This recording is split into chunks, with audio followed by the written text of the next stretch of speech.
The bedrock of my life shattered when I uncovered my wife's betrayal, made infinitely worse by the chilling revelation that our daughters had known. Welcome back, everyone, for another extraordinary tale. This story is a personal one, a painful journey of discovery. For 25 years, I truly believed my wife and I shared an unbreakable bond. We had three wonderful daughters, aged 17, 20, and 23, or so I thought. My perception of our strong family unit was about to be obliterated. The unraveling began with an unexpected message. A woman contacted me, explaining that her fiancé had confessed to an affair with a senior colleague. He had revealed the name of his mistress. Through some investigation, she located me, believing I deserved to know the hidden truth.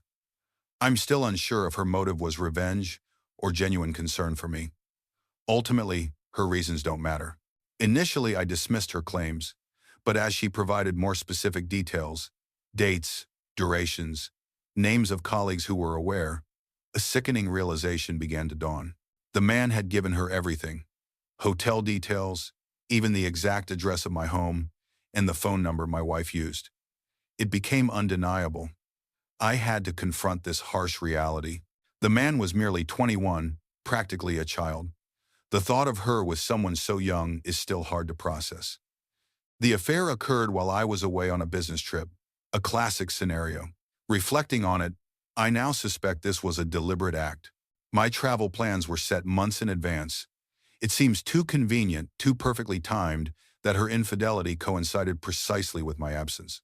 My wife, as I once knew her, is gone to me.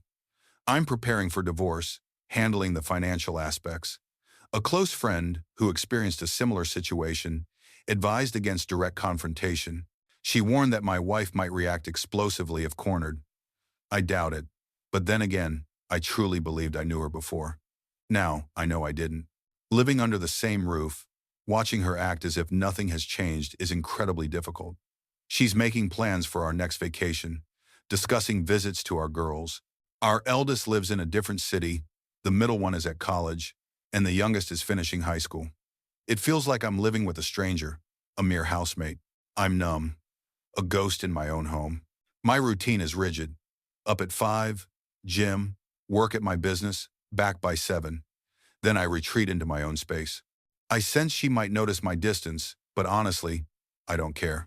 The most agonizing part, and where I desperately need guidance, is the fact that my daughters were aware of this betrayal. The man who confessed to his fiancée also mentioned that my daughter had walked in on him and my wife kissing in our living room. My wife had apparently expected her to be at school all day. She somehow calmed our daughter, offering an explanation. I don't know what transpired, but my daughter never spoke a word to me. I can only imagine what my wife told her to ensure her silence. Given how close my youngest is with her two sisters, I'm absolutely certain she confided in them. I believe all three collectively decided to keep the secret. This is likely why I feel such profound detachment. I always considered myself, and still do, a dedicated father. I poured my efforts into my business to provide them with every advantage. Their well-being was always my priority when making business decisions, ensuring they could attend college debt-free and have the best possible start in their careers. I strove to be present for every milestone in their lives, as any father would. We had our share of challenges, but nothing truly significant. They are my precious girls, my little princesses. Discovering their complicity in this secret cuts deeply. A part of me believes they stayed silent out of fear, worried about tearing our family apart. I can appreciate that perspective, yet a deep-seated anger continues to fester within me. We have a family chat group, and when I see them asking for advice or for help with a flat deposit, I feel an overwhelming urge to scream and confront them all. But I know it wouldn't resolve anything. That fleeting satisfaction would quickly fade, leaving only the same persistent pain. Another impulse is to simply vanish, close my accounts, leave the house, sever all ties, and disappear without a trace. My friend cautioned against this, reminding me of legal ramifications. But honestly, the idea is increasingly appealing. I have no desire to speak with them, no interest in understanding their viewpoint. I simply want to escape to a place like Thailand, spend months on a beach, and perhaps one day, I'll be ready to listen. Or perhaps not. I don't want to hear apologies or regrets about their silence. They had 3 years. For 3 long years, their gaze met mine, yet they uttered nothing. I can't comprehend how they maintained such composure, acting as if everything was normal. I now see all four of them as master manipulators, and this anger shows no signs of dissipating. What would you do in my position? Reconciliation with my wife is entirely out of the question. She repulses me, and her continued pretense of being a loving spouse only fuels my internal rage. I'm grateful my friend shared her own experience. It helped me gain an objective viewpoint. My primary need for advice now concerns my daughters. As I mentioned, one part of me wants to talk, but another feels they no longer deserve a chance to come clean. It feels too late. I'm completely lost. Thank you for taking the time to read my story. It took immense effort to articulate all this, but there's a certain relief in finally putting it into words. My lawyer informed me that since our children are adults, there won't be any alimony issues concerning them. Regarding spousal support, she might request it, but given her employment and financial stability, the judge will likely deny it. Our joint bank account is strictly for shared expenses. We each maintain separate personal accounts. This was excellent advice from my parents, who always believed that working partners should keep finances somewhat distinct. I'm incredibly thankful for that foresight. My lawyer also noted that she could argue for a share of my successful business if I were to sell it. However, because she is employed, we have strong grounds to contest such a claim. To be honest, I barely care about that. Talk to my daughters? I know I should, and I agree with those who say so. The only thing holding me back is this persistent anger. I fear that if any of them say something that upsets me, I might react explosively. And yes, I want to believe my wife manipulated them into secrecy. An outburst would only worsen things, even if my anger feels justified. To be clear, my initial reaction to the affair was intense hatred for my wife, but that hatred has transformed into indifference. I will divorce her, and she will be out of my life. With my children, it's different. I cannot hate them. I still feel affection for them, though right now, it's overshadowed by anger. My assumption that my youngest shared the secret with her sisters stems from their lifelong closeness and mutual support, which I've always admired. It's difficult to imagine her not confiding in them. However, as some have pointed out, I'm not entirely certain. Regardless, I don't want to assign blame to them. I understand their reasoning if they say they wanted to protect the family, but accepting the deception is incredibly hard. As someone suggested, a part of me feels they chose to side with their unfaithful mother. I truly feel the need for some solitary time to process everything. Time I haven't had lately, juggling a wife, 3 daughters, and running a business. My only personal escape is the gym, but it's not enough to dispel this anger. In my current state, it would be strange to announce I'm leaving for a month to go to Hawaii regarding health checks, including STD and paternity tests. Those are a given. I have an appointment scheduled for all necessary screenings. Paternity tests. I'm conflicted. What would be the purpose? Even if, in the worst-case scenario, they aren't biologically mine, does it truly change anything? I raised them for 2 decades. They are my daughters. Blood relation isn't the defining factor. If that were the case, the responsibility lies with their mother, not them. I couldn't hold them accountable for that. Initially, I even considered that the woman who contacted me might have been lying.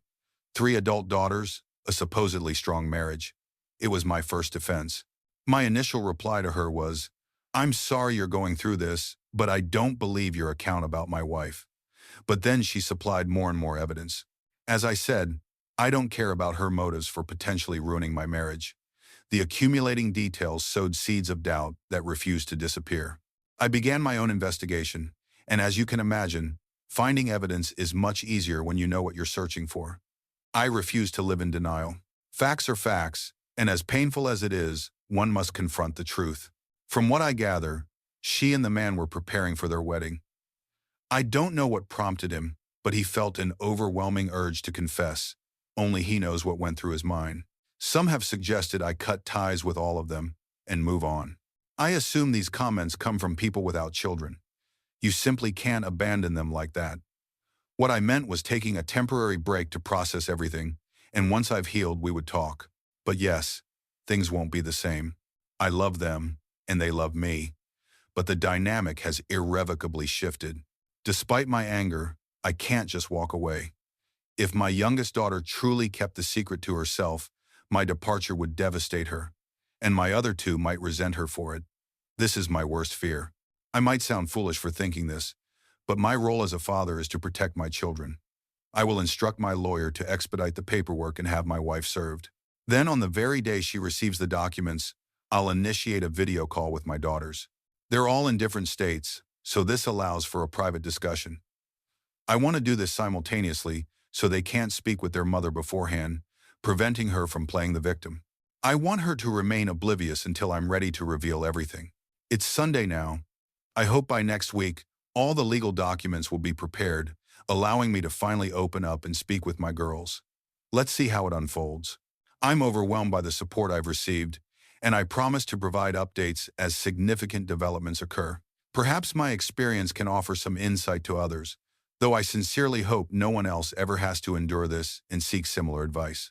All right, here's the update, as many of you suggested. Last week, I invited my youngest daughter to lunch. During our conversation, I gently asked if there was anything she wanted to share with me. I don't know if it was my expression or my tone, but she instantly understood my meaning. She broke down, recounting the entire story. She had indeed witnessed her mother kissing another man in our home a few years prior. Apparently, my ex-wife immediately sent the man away and then sat down with our daughter. She explained it as a brief lapse in judgment, expressing gratitude that our daughter had interrupted it.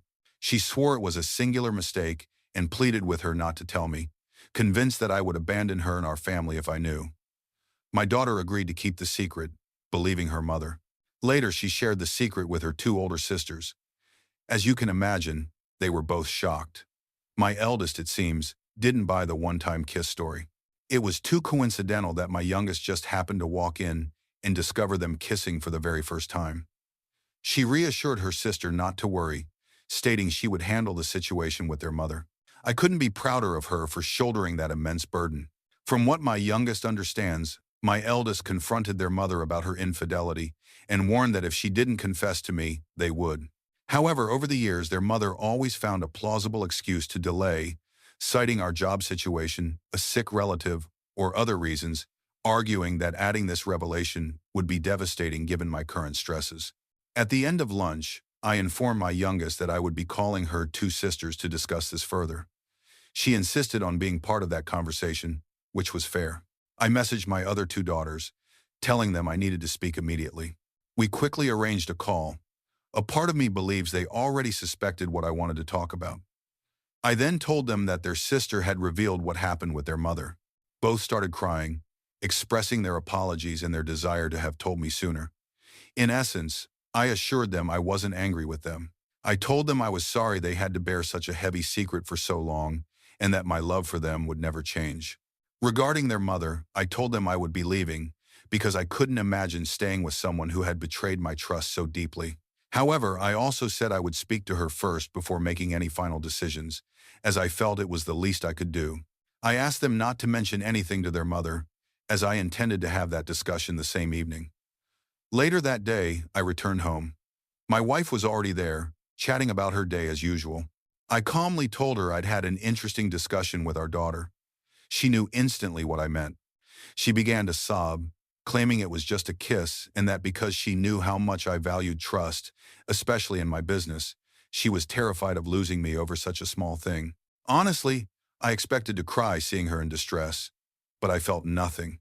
I simply told her she would receive the divorce papers via courier tomorrow, and we would move on from there. After that, I went to our bedroom, packed some essentials, and left. I don't know where I was going. She called, asking if she could stay with me, which, of course, she couldn't. I informed my two other daughters that their sister and I would be staying at a hotel for the night. They asked if we could all discuss this together, and I agreed. During that conversation, I outlined the next steps according to my lawyer. I also made sure they understood they were my daughters and that I loved them unconditionally. Against what most people might advise, I couldn't help but tell them that a part of me was hurt by their silence.